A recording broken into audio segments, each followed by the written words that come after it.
Bismillahirrahmanirrahim. Assalamualaikum warahmatullahi wabarakatuh. Waalaikumsalam warahmatullahi wabarakatuh. Semoga semuanya dalam keadaan sehat selalu, dimudahkan segala urusannya, rezekinya lancar, barokah, istiqomah dalam kebaikan. Amin ya rabbal alamin.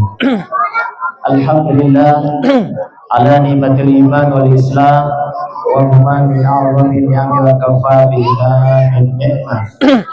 Asyhadu an la ilaha illallah wahdahu la syarika lah wa asyhadu anna Muhammadan 'abduhu wa rasuluh alladzi la nabiyya ba'dahu.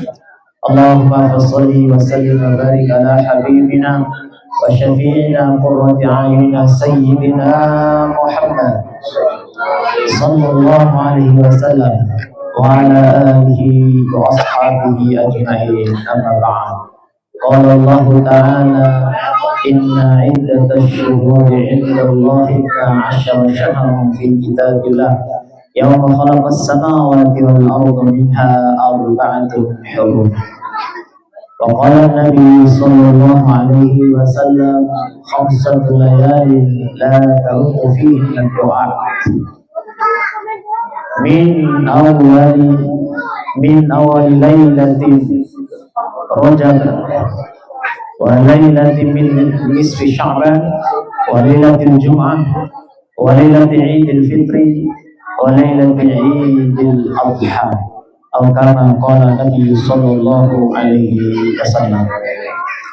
Yang kita muliakan bersama para alim ulama, khususnya guru kita bersama Pak Kiai Aan Hanafi, Ketua BKM, ada Ustaz Lukman, Ustaz Puji, Ustaz Rijal, Ustaz Ikin, Ustaz Bani, Ustaz Agus, dan asatidz yang lain yang tidak kita sebutkan namanya satu persatu, tapi insyaallah tidak mengurangi rasa hormat kami.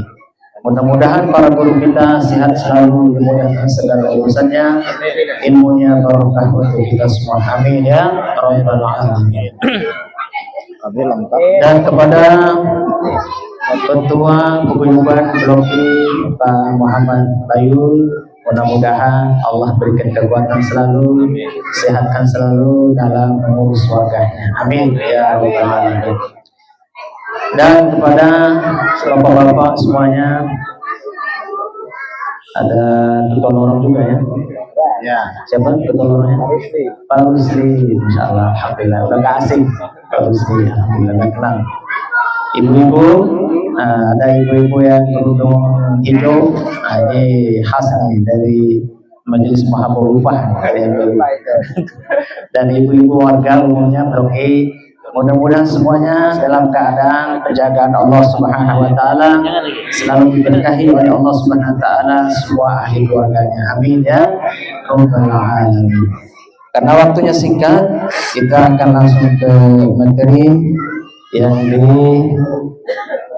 dijadwalkan oleh para pengurus, baik pengurus DKM ataupun pengurus Paguyuban Blok I. Temanya tentang bulan Rajab, keutamaan bulan Rajab, dan waktunya cuma 15 menit. Kalau kemarin pengajian paguyuban luasa ya, lumayan kita sampai 1 jaman. Alhamdulillah. Nah, sekarang 15 menit justru lebih sulit Pak. Kalau kita diberi waktu dalam menyampaikan ceramah ataupun kembali, justru yang lebih sulit itu dikasih waktu sedikit. 5 menit, 7 menit, itu justru lebih sulit Pak. 15 menit, justru lebih leluasa kalau dikasih 3 jam. Jamanya bubar. 15 menit mesti padat, singkat, berisi. Itu. Kita kembali kepada ayat Al-Quran tadi yang saya baca. Insya Allah tepat waktu 15 menit, masih dalam 12 menit lagi.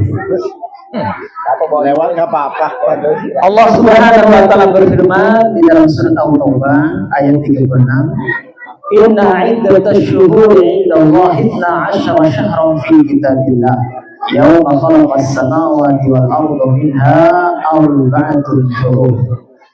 Sesungguhnya bilangan bulan di sisi Allah Subhanahu wa taala itu adalah 12 bulan. Itu yang ditetapkan oleh Allah Subhanahu wa taala pada masa diciptakannya langit dan bumi. Minha arba'atun hurum. Di antara 12 bulan tersebut ada bulan yang paling mulia, bulan yang disebut dengan Ashhurul Hurum. Itu ada 4 bulan. Bulan apa saja? Yang berturut-turut dari bulan Zulqa'dah. Yang kedua bulan Dzulhijjah. Yang ketiga bulan Muharram. Jadi mudah ingatnya. Jadi 3 bulan ini berturut. Dan ini udah lewat. Nah sekarang masuk bulan yang keempatnya, yaitu antara bulan Jumadil Akhir dan bulan Sya'ban. Bulan apa? Bulan Rajab.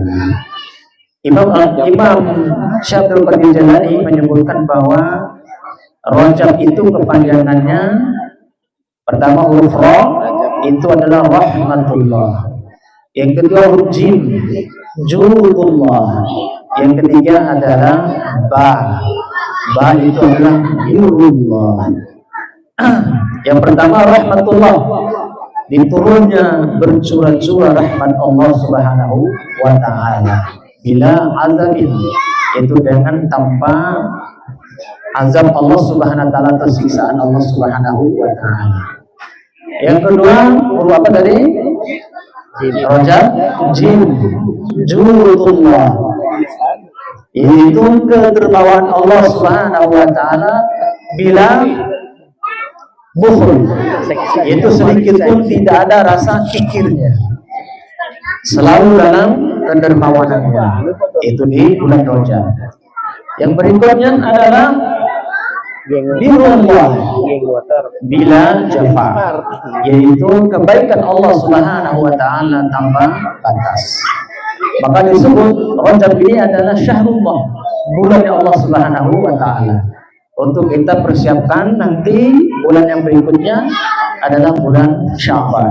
Bulan Sya'ban adalah bulan Nabi Muhammad sallallahu alaihi wasallam. Yang terakhir itu adalah Syahrul Ummati, yaitu bulannya umat Nabi Muhammad sallallahu alaihi wasallam, yang mana bulan ini adalah kita mulai menanam kebaikan-kebaikan kita dan kita jauhi sejauh-jauhnya dosa-dosa, kesalahan, maksiat. Kemudian di bulan Sya'ban adalah kita merawatnya, mengairi dengan air, menyiram, memberi pupuk dan sebagainya. Amalan kita jaga selama bulan Sya'ban.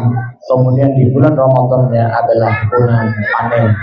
Kita akan memanen kebaikan-kebaikan kita sehingga kita keluar dari bulan Ramadan masuk Idul Fitri itu dalam keadaan suci, seperti bayi yang baru dilahirkan oleh seorang ibunya. Mudah-mudahan kita mendapatkan ampunan Allah Subhanahu wa taala. Amin ya rabbal alamin. Dzalika dinul qayyim. Ini adalah agama yang lurus yang Allah Subhanahu wa taala tetapkan, yaitu 4 bulan, bulan Muharram, bulan yang amat mulia yang mana dilarang untuk berperang di dalamnya. Fala tadlimu fihin, dan janganlah kalian berbuat zalim di dalam 4 bulan Muharram tersebut. Salah satunya adalah bulan Rajab. Fala tadlimuhunna anfusakum, jangan menzalimi diri kalian, yaitu dengan memperbanyak dosa-dosa kesalahan. Seharusnya begitu masuk bulan Rajab, maka kita sedikit demi sedikit kita kurangi dosa-dosa kesalahan. Memang tidak akan bisa bahwa kita terlepas dari dosa-dosa kesalahan. Namanya manusia, an-nisyan, al-khata. Manusia itu adalah tempat lupa, tempat berbuat salah dan dosa.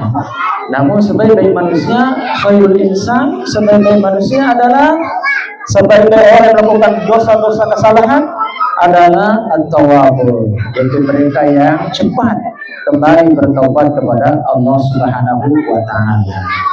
Nanti di akhirat, apakah kita akan masuk surga atau masuk neraka? Bukan masalah kita bahwa tidak punya dosa baru masuk surga, tidak. Justru nanti ada timbangannya. Kalau banyak kebaikannya, sedikit dosanya, nah dia akan masuk surga. Walaupun hanya cuma beda satu kebaikan. Maka hendaklah kita berusaha semaksimal mungkin mengurangi dosa-dosa kesalahan, baik itu lisannya, baik itu telinganya, tangannya, kakinya, hatinya, pikirannya. Sedikit demi sedikit kita kurangi.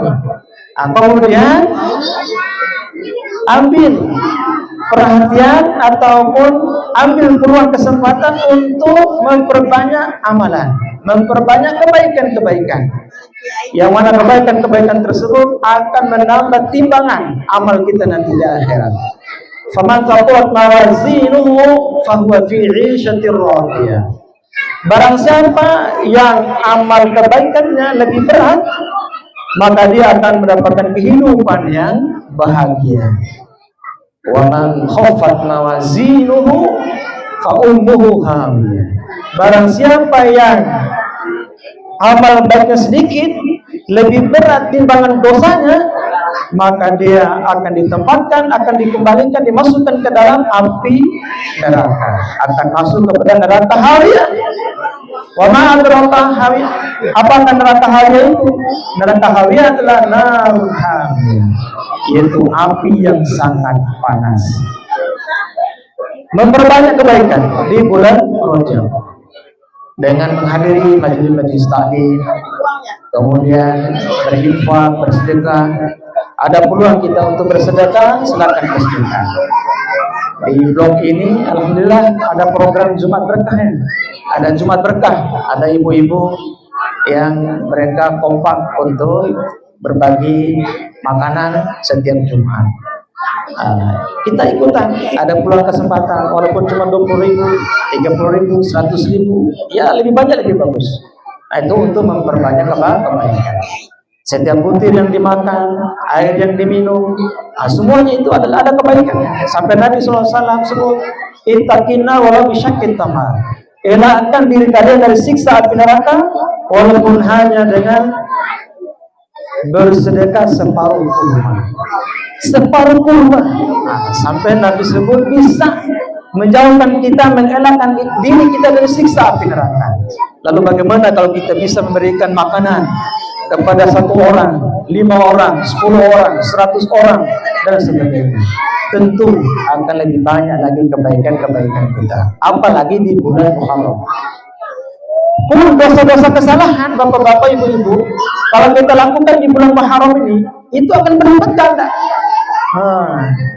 Kita buat dosa maksiat, kita nggak usah lewat. Ada terlihat, masya Allah, ada gadis cantik, cewek cantik, masya Allah. Kadang-kadang tertarik. Yang pertamanya rezeki, ya jangan cemburu ibu-ibu ya. Yang pertama itu rezeki. Senang tuh bapak-bapak, benar nggak? Tapi yang kedua kalinya, itu bukan rezeki lagi, Pak. Itu dosa. Yang kedua kalinya itu dosa. Di bulan Muharram lagi, di bulan Rajab, itu dilipat gandakan dosa-dosa kesalahan. Jadi benar-benar kita kurangi, press. Kita berusaha menahan diri dari maksiat. Allah Subhanahu wa taala melanjutkan ayatnya, wa qatilul musyrikina kaffah. Perangilah orang-orang musyrikin semuanya. Itu perintah Allah. Kenapa diperintahkan orang musyrikin diperangi? Kama yuqatilunakum kaffah. Karena mereka memerangi kalian. Jadi rupanya dalam Islam, ibu-ibu, bapak-bapak, kita diajarkan bahwa kalau ada orang jahatin kita atau menghalangi kita dari berbuat baik, boleh untuk membalasnya. Membalas yang setimpal. Yang kita khawatir nih, kalau kita nggak bisa membalas dengan setimpal, bisa jadi kita yang lebih zalim. Maka memaafkannya jauh lebih baik. Memaafkannya jauh lebih baik. Kalaupun Anda mau balas, silakan. Dan itu Allah Subhanahu wa taala ajarkan. Mereka memerangi kalian di bulan di bulan Muharram. Perangi lagi mereka itu. Kenapa? Karena mereka udah meremehkan, merendahkan, ataupun intimidasi daripada umat Islam ataupun orang Islam, maka orang Islam boleh melawan balik. Makanya di Quran Allah Subhanahu wa taala berfirman, Muhammadur Rasulullah walladzina ma'ahu asyidda'u 'alal kuffar ruhama'u bainahum. Muhammad adalah utusan Allah Subhanahu wa taala, bahwa Nabi Muhammad sallallahu alaihi wasallam diperintahkan Allah Subhanahu wa taala bersama umatnya, bersama sahabatnya adalah untuk asyidda'u 'alal kuffar, yaitu bersikap keras kepada orang-orang kafir dan berkasih sayang sesama mereka, sesama umat Islam. Karena orang kafir akan menghalangi kebaikan-kebaikan umat Islam, maka boleh kita untuk memerangi. Wa alamu annallaha ma'al muttaqin, dan ketahuilah bahwasanya Allah Subhanahu wa taala bersama dengan orang-orang yang bertakwa kepada Allah Subhanahu wa taala.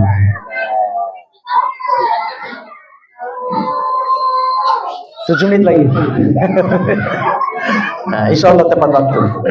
Karena kalau banyak-banyak juga nanti nggak ada yang kesimpan, nggak ada yang bisa dibawa pulang.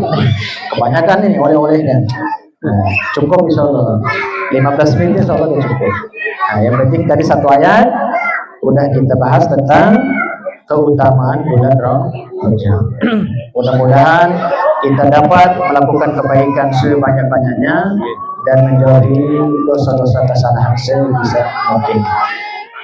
Di dalam kitab Jami' Shaghir, Nabi SAW pernah bersabda bahwa ada 3 ciri kekasih Allah Subhanahu wa taala, wali Allah Subhanahu wa taala, yang patut kita usahakan dalam amaliyahnya sehingga kita menjadi hamba-hamba Allah Subhanahu wa taala yang paling dekat dengan Allah Subhanahu wa taala. Salatu man kunna fihi minal abdal. Ada 3 ciri wali-wali Allah Subhanahu wa taala, kekasih Allah Subhanahu wa taala. Kalau kita nggak jadi kekasih Allah, nanti jadinya kekasih syaitan. Mau jadi kekasih Allah, mau jadi kekasih syaitan, ibu-ibu, bapak-bapak. Insya Allah jadi wali Allah, jadi wali Allah, kekasih Allah, tapi sesuai dengan maqam martabatnya masing-masing. Ada yang disebut wali kutub, ada sultanul aulia seperti Syekh Abdul Qadir Jailani, sultanul aulia. Ada wali kutub misalnya Imam Abdullah Al-Haddad.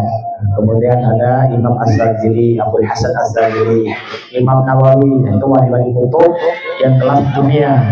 Tapi setidaknya kita belajar meniru mereka, amal kebaikan mereka, hati mereka, akhlak mereka, adab mereka.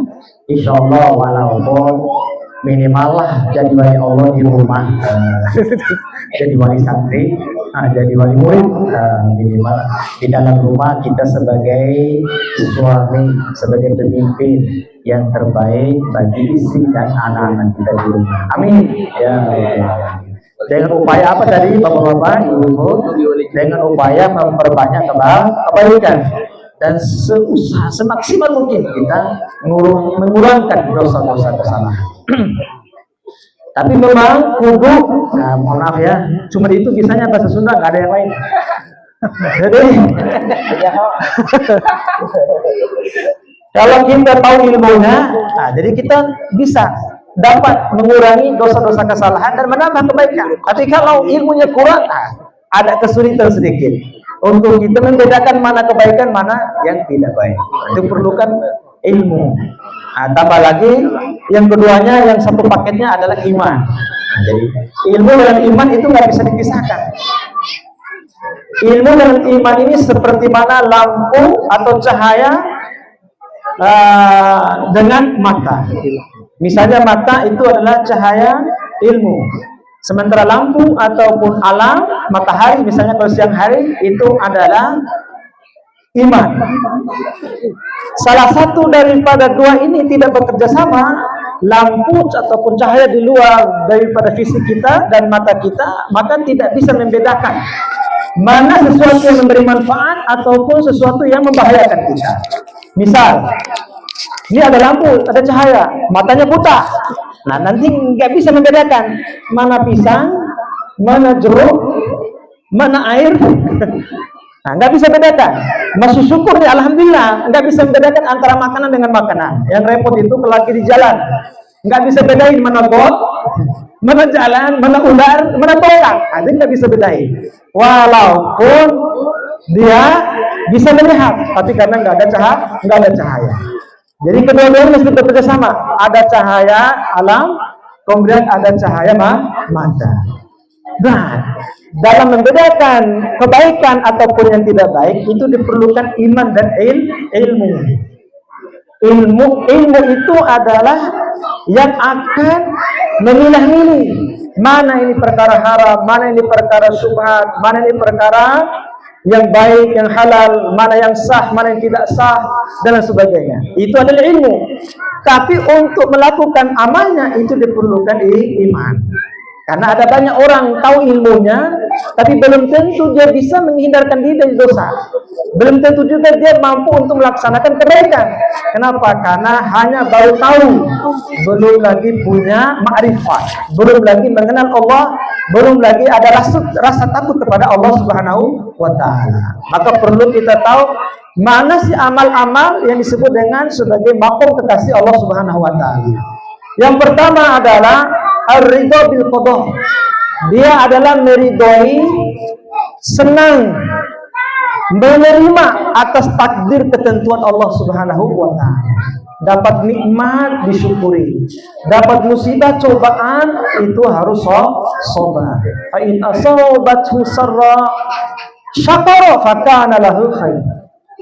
Siapa yang mendapat nikmat, mendapatkan kebaikan dari Allah Subhanahu wa Ta'ala berupa harta kekayaan, berupa rumah, berupa kendaraan, apa saja kebaikan-kebaikan nikmat, syakara, ia bersyukur, maka adalah khair, maka dia mendapatkan kebaikan. Wa in asabathu darra sabara, maka adalah khair. Siapa yang ketika diuji oleh Allah Subhanahu wa Ta'ala dengan kesusahan, dengan kesengsaraan, dikurangkan ekonominya, dikurangkan rezekinya, penghasilannya, bahkan turun dari karirnya dan lain sebagainya, maka dia sabar, dia bersabar, maka dia pun mendapatkan kebaikan. Jadi harus ridho, percaya atas takdir ketentuan Allah Subhanahu wa Ta'ala, karena di balik semua itu adalah kebaikan. Yang kedua adalah wasabru min maharimillah. Dia bersabar dengan perkara-perkara yang diharamkan Allah Subhanahu wa Ta'ala. Seperti tadi, melihat ada yang tidak patut dilihat, dia tahan matanya untuk melihat yang tidak patut. Makanan ujian, ini makanan haram apa halal, kita tahan. Makanan haram tersebut. Begitu juga yang lain-lainnya. Itu banyak sekali cobaan ujian kita ketika dihadapkan dengan perkara-perkara haram. Kalau sabar, maka dia akan menjadi kekasih Allah Subhanahu wa Ta'ala. Yang ketiga adalah wal ghadabu min zatillah. Dia marahnya karena Allah Subhanahu wa Ta'ala. Maknanya ibu-ibu, bapak-bapak, dalam hidup ada kadang kita harus marah, ada kadang-kadang kita tidak perlu marah. Marah minta izin berdiri karena sakit. Ini pak kaki saya bagian bawah, betisnya sakit. Kadang-kadang memang kita harus marah, kadang-kadang tidak perlu marah. Marah karena Allah itu kekasih Allah. Kalau marahnya karena nafsu itu dari syaitan. Nah, marahnya karena urusan pribadi, marahnya karena hal-hal sepele. Tapi kalau marahnya karena soal halal haram, urusan sholat, istri anak nggak sholat, marah, itu bagus. Orang yang tidak marah kepada istrinya yang buka aurat, yang terlihat auratnya, rambutnya terlihat oleh yang bukan mahramnya, itu suami tidak akan pernah cium bau surga, apalagi masuk surga. Karena apa? Kata Nabi, tidak akan cium bau surga seorang suami, seorang ahli keluarga yang dayus. Maka ditanya oleh sahabat, ya Rasulullah, siapa yang dayus itu ya Rasulullah? Dayus adalah seorang laki-laki yang dia lihat ahli keluarganya, putrinya, istrinya keluar dari rumah tidak menutup aurat, tidak memakai kerudung, tidak sedikit pun keringnya berkerut, memikirkan bagaimana merubah istri. Kalau udah dinasihati, kalau udah diarahkan, itu insya Allah bebas. Tapi ceritanya ini diam, nggak ada sedikit rasa bahwa itu adalah suatu kesalahan, bahwa melanggar aturan Allah Subhanahu wa Ta'ala. Maka orang yang diam seperti itu, kata Nabi, adalah diamnya disebut setan akhros, setan bisu yang tidak bisa mengarahkan ahli keluarganya kepada kebaikan. Hendaklah ketika anak kita nggak sholat, kita marah. Anak kita adab akhlaknya, sopan santunnya kepada orang tua, kepada orang lain nggak ada, maka kita tegur, kita marah. Nah, itu namanya marah karena Allah Subhanahu wa Ta'ala.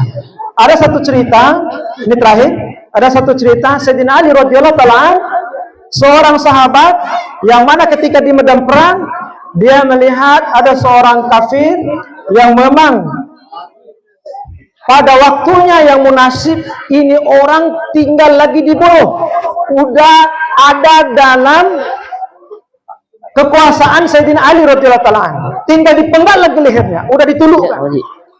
Sebelum dipenggal lehernya, maka orang kafir ini nyempatin, ludahin muka Sayyidina Ali radhiyallahu ta'ala. Maka Sayyidina Ali radhiyallahu ta'ala nggak jadi memenggal leher orang tersebut, nggak jadi membunuhnya. Maka dia tinggalkan. Akhirnya orang kafir tersebut menyusul Sayyidina Ali radhiyallahu ta'ala, wahai Ali, kenapa anda tidak jadi membunuh saya? Maka kata Sayyidina Ali radhiyallahu ta'ala, tadinya saya mengejar kamu, ingin membunuh kamu karena Allah. Jadi marahnya itu karena Allah, karena orang kafir yang memerangi Islam, maka tentu harus dibunuh. Maka ketika akan mau dibunuh, beliau diludahin oleh orang kafir tersebut.